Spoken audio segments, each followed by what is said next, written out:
राजधानी नवी दिल्लीमध्ये मध्यरात्री तुफान पाऊस झाला। दिल्लीसह नोएडा, गुडगाव, गाझियाबादला पावसानं झोडपून काढलंय। पावसामुळे अनेक ठिकाणी रस्त्यावर पाणी साचलं होतं, त्यामुळे मोठी वाहतूक कोंडी झाली होती। तर दिल्लीला हवामान खात्याकडून याआधीच रेड अलर्ट देण्यात आला होता। दिल्लीसह हरियाणा, पंजाब, हिमाचल प्रदेश या बाजूच्या राज्यातही मध्यरात्री जोरदार पावसानं हजेरी लावली। दिल्लीतील अकबर रोड परिसरात वादळी वाऱ्यासह पाऊस झाला, त्यामुळे काही ठिकाणी झाडांची पडझड झाली। झाडं कोसळल्यानं अनेक मार्गावरील वाहतूक बंद झाली, त्यामुळे नागरिकांना मोठा त्रास सहन करावा लागतोय। दरम्यान ही पडलेली झाडं काढण्याचं काम सध्या सुरू आहे। अवकाळी पावसामुळे दिल्लीच्या अनेक भागांना चांगलाच फटका बसल्याचं दिसतंय। दिल्लीतील धौला कुआं परिसराला रात्री झालेल्या अवकाळी पावसानं झोडपलं, त्यामुळे या परिसरातील रस्त्यावर पाणी साचलं होतं। साचलेल्या पाण्यातून वाट काढताना वाहन चालकांना चांगलीच कसरत करावी लागल्याचं दिसतंय।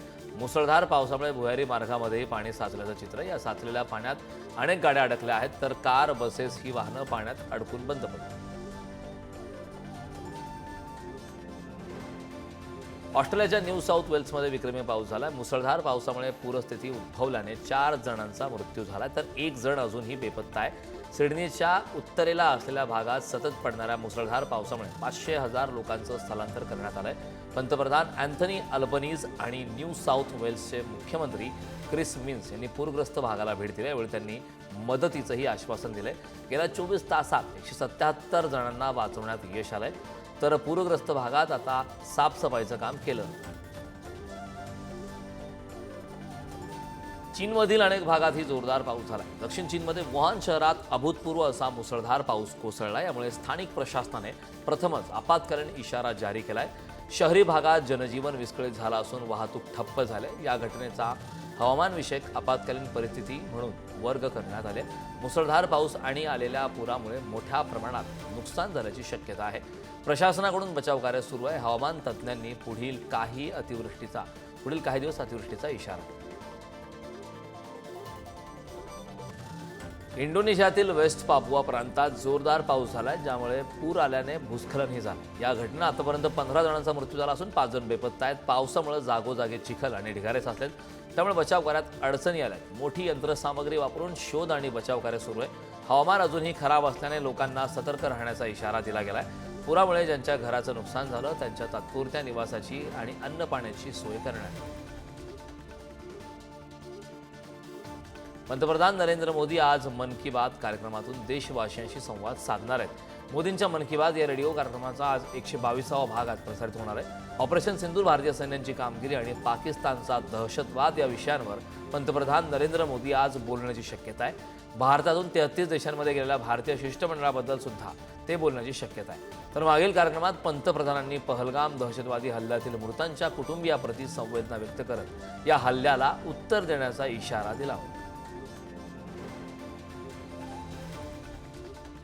उत्तर प्रदेशमधील नोएडात कोरोनाचा पहिला रुग्ण आढळलाय। 55 वर्षाच्या महिलेला कोरोनाची लागण झाल्याचं समोर आलंय। या महिलेला घरातच विलगीकरण करून ठेवण्यात आलंय। या महिलेच्या कुटुंबातील इतर सदस्यांचीही कोविड टेस्ट करण्यात आली असून त्यांचे अहवाल निगेटिव्ह आलेत। भारतात कोरोनाचे रुग्ण आढळत असल्यानं प्रशासन मात्र आता सतर्क झालंय।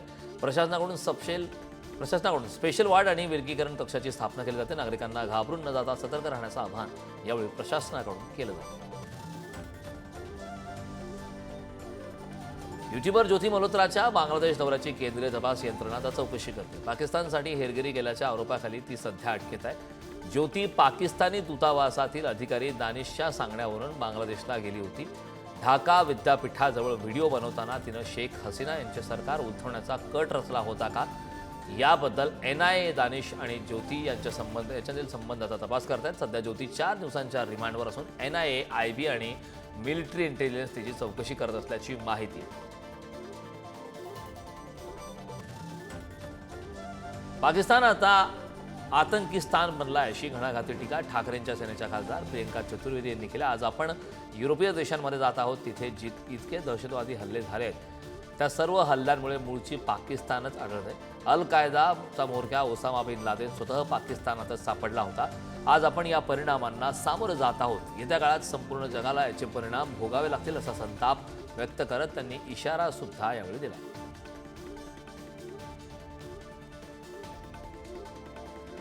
काँग्रेस खासदार शशी थरूर यांच्या नेतृत्वाखालील सर्वपक्षीय शिष्टमंडळाने अमेरिकेमध्ये 9/11 हल्ल्यातील शहीदांना आदरांजली वाहिली। शिष्टमंडळात खासदार गंती हरीश मथुर, खासदार शशांक मणी त्रिपाठी, खासदार भुवनेश्वर कलिता, मिलिंद देवरा, माजी राजदूत तरनजीत सिंग संधू यांचा समावेश आहे। अमेरिकेतील भारताचे राजदूत विनय मोहन कात्रा हे सुद्धा यावेळी उपस्थित होते।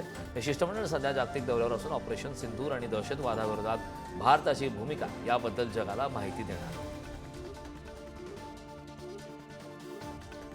हरियाणातील भाजपचे राज्यसभा खासदार रामचंद्र जांगडा यांनी जम्मू काश्मीरमधील पहलगाम दहशतवादी हल्ल्याबाबत वादग्रस्त विधान केलंय।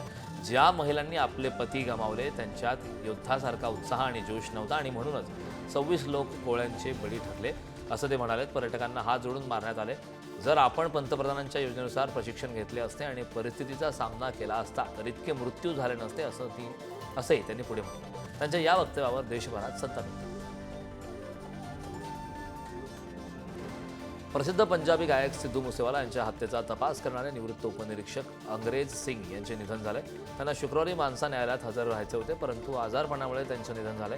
29 मे 2022 रोजी मानसाच्या जवाहरके येथे सिद्धू मुसेवालाची गोळ्या घालून हत्या करण्यात आली। यावेळी अंग्रेज सिंग हे मानसा सिटी 1 पोलीस ठाण्याचे प्रभारी होते। दरम्यान या मुसेवालाच्या हत्येची जबाबदारी घेतलेल्या लॉरेन्स गँगच्या एका साथीदाराला NIAने नुकतीच अटक केली।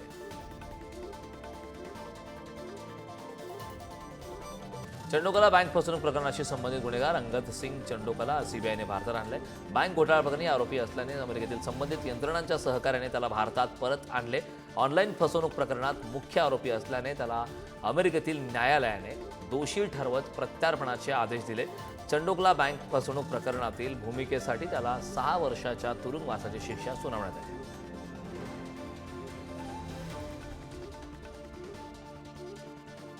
केरळ किनाऱ्यापासून सुमारे 38 नॉटिकल मैल अंतरावर अरबी समुद्रात एका लायबेरियातील कंटेनर जहाजाचा तोल गेला। त्यामुळे जहाजातील काही कंटेनर समुद्रात पडले। जहाजावर एकूण 24 लोक होते, त्यापैकी 21 जणांना वाचवण्यात यश आले, तर उर्वरित तिघांचा शोध घेण्यासाठी भारतीय तटरक्षक दलाकडून बचाव कार्य सध्या सुरू आहे। लायबेरियाचे जहाज MSC एल्सा 3 हे सागरी इंधन घेऊन जात असताना हा अपघात झाला। जहाजात मरीन गॅस ऑइल आणि very low sulphur fuel oil असल्याने समुद्रात इंधन पसरण्याची शक्यता वर्तवली जाते।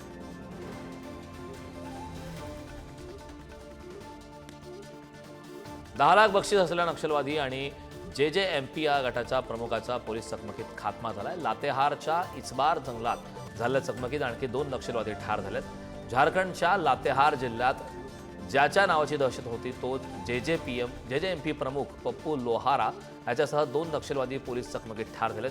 लातेहार पोलीस स्टेशन परिसरातील इचाबार जंगलात शनिवारी सकाळी पोलीस आणि नक्षलवाद्यांमध्ये ही चकमक झाल्याचं सांगण्यात येत आहे। 5 लाखांचं इनाम असलेला नक्षलवादी सब झोनल कमांडर प्रभात गंजू यांचा सुद्धा खात्मा करण्यात पोलिसांना यश आलं।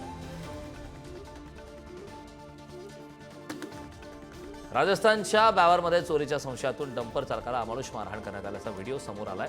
तर एका सराईत गुंडांना डंपर चालकाला JCBला दोरीने बांधून उलटे लटकून बेदम मारहाण केल्याची धक्कादायक घटना समोर आली। सुमारे 3 तास चालकाला बेल्ट आणि काठीने निर्दयीपणे मारहाण केली। मारहाणीदरम्यान चालकाच्या जखमांवर मीठ चोळत पाणीही टाकण्यात आलं। रायपूरच्या गुडिया गावात 3 महिन्याआधी घडलेल्या या घटनेचा व्हिडिओ आता मात्र व्हायरल झालाय।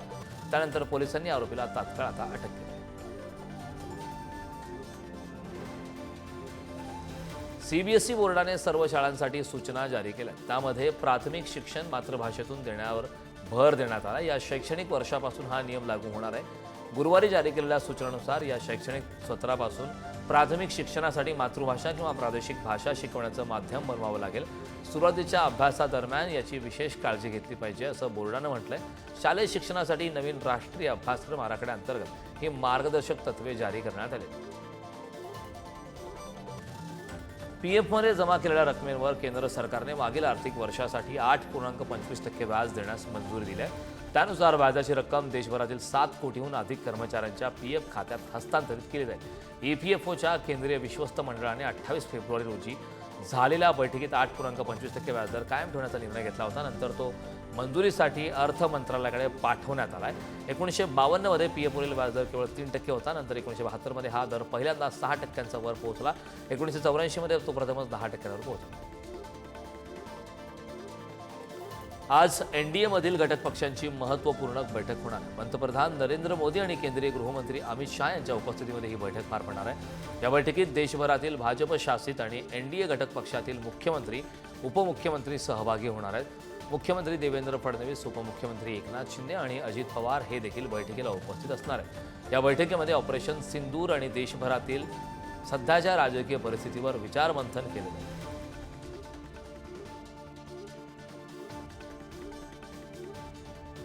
भारतीय रेल्वेनं स्वच्छतेसाठी आधुनिक तंत्रज्ञानाचा वापर सुरू केलाय। कामाख्या रेल्वे स्टेशनवर ड्रोनच्या मदतीने रेल्वेच्या डब्यांची साफसफाई करण्यात आली आहे। पूर्वी मॅन्युअल पद्धतीने पाईपने पाणी टाकून डब्याची स्वच्छता केली जात होती, मात्र आता ड्रोनमुळे ही प्रक्रिया अधिक सुलभ आणि सुरक्षित झाली आहे। उंच आणि कठीण जागा स्वच्छ करण्यासाठी हे ड्रोन अतिशय उपयुक्त ठरते।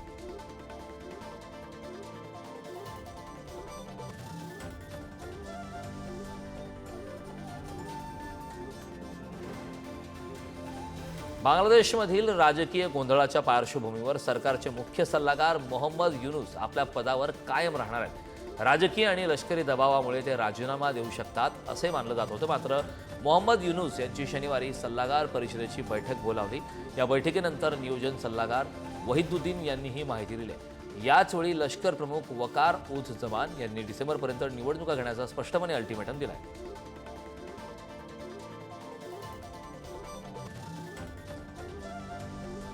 न्यूयॉर्कमध्ये इंडस जल करारावर झालेल्या संयुक्त राष्ट्र परिषदेत भारताचे प्रतिनिधी हरीश पर्वते यांनी पाकिस्तानवर जोरदार टीका केली। 65 वर्षापूर्वी भारताने प्रामाणिकपणे हा करार केला होता, पण पाकिस्तानने 3 युद्ध लादली, हजारो दहशतवादी हल्ले घडवले, ज्यात 20,000हून अधिक भारतीयांचा बळी गेला असं ते म्हणाले। तसंच पर्वते यांनी पहलगाममधील हल्ल्याचंही उदाहरण दिले। भारताने संयम दाखवला, पण पाकिस्तान नेहमी अडथळे निर्माण करत राहिलाय, त्यामुळे जोवर पाकिस्तान सीमापार दहशतवाद थांबवत नाही तोवर हा करार अंमलात आणणार नाही असं पर्वते यांनी स्पष्ट केलं।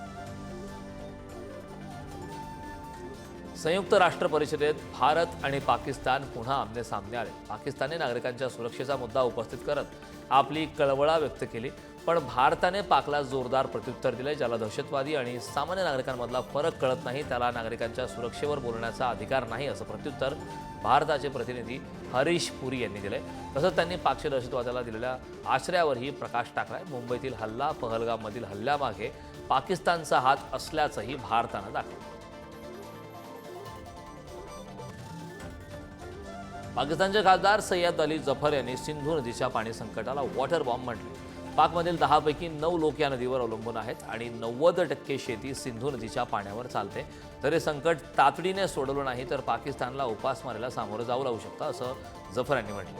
तसेच सिंधू खोरे हे पाकिस्तानसाठी जीवनरेषा आहे। तसंच देशाच्या 3/4 पाणी पुरवठा देशाबाहेरून येतो, त्यामुळे सरकारने तातडीने उपाययोजना कराव्यात अशी ही मागणी खासदार जफर यांनी केली। अमेरिकेचे राष्ट्राध्यक्ष डोनाल्ड ट्रम्प यांनी ॲपल नंतर आता सॅमसंगलाही धमकी दिली। अमेरिकेबाहेर निर्माण केलेल्या सगळ्या स्मार्टफोनवर आता 25% आयात शुल्क लागणार आहे। यामध्ये सॅमसंगच्या मोबाईलचा सुद्धा समावेश करण्यात आला।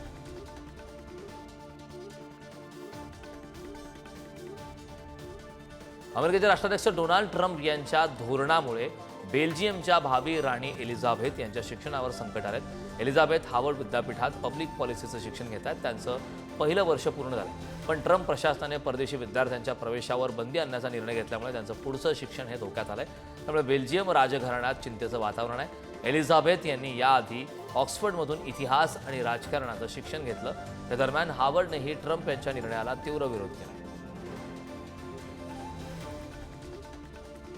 भारताची नामांकित संरक्षण उपकरणं बनवणारी कंपनी NIBE लिमिटेडला इस्रायलमधून एक मोठी ऑर्डर मिळाली। ही ऑर्डर तब्बल 17.52 दशलक्ष डॉलर्सची आहे, म्हणजे सुमारे 150 कोटी रुपयांची।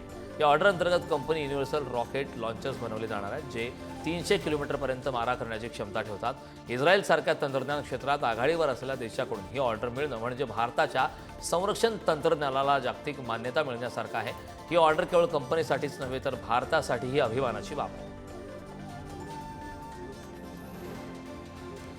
रशियाचं अत्याधुनिक Su-57 लढाऊ विमान पुन्हा एकदा आंतरराष्ट्रीय बाजारात अपयशी ठरलं। मलेशियात झालेल्या LIMA 2025 एअर शोमध्ये रशियानं फक्त Su-57चं एक छोटं स्केल मॉडेल दाखवलं होतं, तर प्रत्यक्ष विमान सादर केलं नाही। त्यामुळे संभाव्य खरेदीदार आणि तज्ज्ञ निराश झालेत। अल्जेरियासारखे देशही आता साशंक झाले.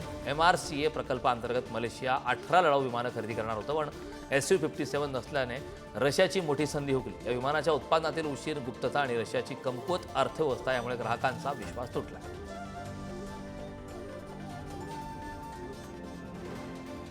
गाझामधील परिस्थिती दिवसेंदिवस भयावह होत चालली आहे. इस्रायलकडून सतत सुरू असलेल्या हवाई हल्ल्यामुळे उत्तर गाझामध्ये धुराचे लोट पसरलेत. गेल्या 24 तासात किमान 60 लोकांचा मृत्यू झाल्याची माहिती गाझाच्या आरोग्य मंत्रालयाने दिली आहे. तब्बल 3 महिने गाझा नाकेबंदीखाली असून तिथल्या लोकांना अन्न पाण्याचा मोठा तुटवडा भासतोय. 7 ऑक्टोबर 2023 पासून सुरू झालेल्या या युद्धात आतापर्यंत 53,800हून अधिक पॅलेस्टाईन नागरिक हे मारले गेलेत, ज्यात महिला आणि मुलांची संख्या अधिक आहे. गाझामधील 90% लोक बेघर झाले. युद्धग्रस्त गाझामधील सामान्य नागरिकांवर अत्यंत वाईट परिस्थिती उद्भवली. अन्न मिळत नसल्याने गाझामधील नागरिक अनेक दिवसांपासून उपाशी आहेत. अशातच टेकिया नावाच्या एका धर्मादाय किचन बाहेर महिलांसह लहान मुलांनी जेवणासाठी लांबच लांब रांगा लावल्या. रिकामं भाडं आणि घेऊन नागरिकांनी मात्र त्या ठिकाणी गर्दी केली. जमलेल्या अर्ध्याच नागरिकांना अन्न मिळत असून अन्न अपुरं पडत असल्याने काही लोक उपाशीच परतले. गाझामधील बहुतांश लोक आता मदतीवरच अवलंबून आहेत. शुक्रवारी 100हून अधिक मदतीचे ट्रक आले, पण ही मदतही अपुरीच पडली. लष्करी अडथळे आणि कायद्याच्या अभावामुळे मदत पोहोचवणं खूप कठीण झालं. जर्मनीच्या हॅम्बर्ग शहरातल्या मुख्य रेल्वे स्टेशनवर एक धक्कादायक प्रकार घडलाय. एका 39 वर्षाच्या महिलेने चाकूने हल्ला करत तब्बल 12 जणांवर वार केले. यापैकी काही जणांची प्रकृती चिंताजनक आहे. या हल्ल्यानंतर पोलिसांनी लगेचच कारवाई करत त्या महिलेला अटक केली. या हल्लेखोर महिलेने चाकूने वार का केले याचं नेमकं कारण तरी काय याचा तपास सुरू आहे. हॅम्बर्ग हे जर्मनीचं 2ऱ्या क्रमांकाचं मोठं शहर आहे. त्यामुळे अशा मोठ्या शहरात ही घटना घडल्याने काळजी व्यक्त केली जाते. या घटनेनंतर नागरिकांमध्ये मात्र भीतीचं वातावरण पसरलं.